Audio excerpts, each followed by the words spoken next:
এবং আমি গ্রুপ 7 এর পক্ষ থেকে আমরা একটি স্কুলের মানচিত্রে গেছি।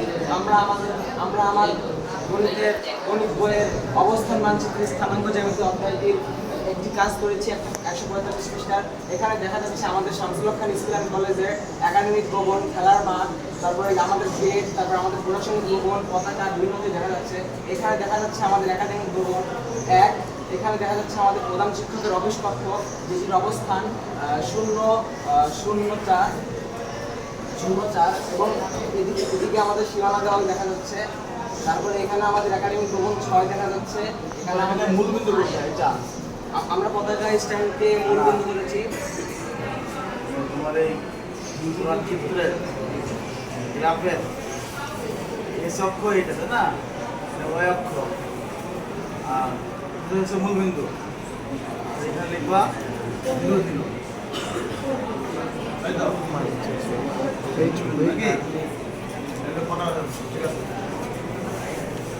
তারপর আমাদের এখানে একাডেমিক ভবন ক্লাস 4টে কাজ হয়েছে, যেটা আমাদের এখানে আমাদের গেট 3 দিয়ে আমরা প্রকাশ করেছি। এখানে আমরা গেট 2তে G2 দিয়ে প্রকাশ করেছি এবং আমরা এখানে গেট 1কে G1 দিয়ে প্রকাশ করেছি।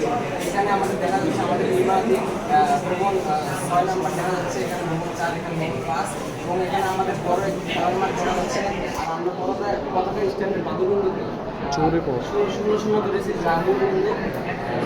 এই তো এখানে আমরা সেখানে ধরেছি। আর সবচেয়ে দূরের দুইটি স্থাপনা হলো একাডেমিক ভবন 6 আর G1, যেটার মধ্যবর্তী দূরত্ব এসেছে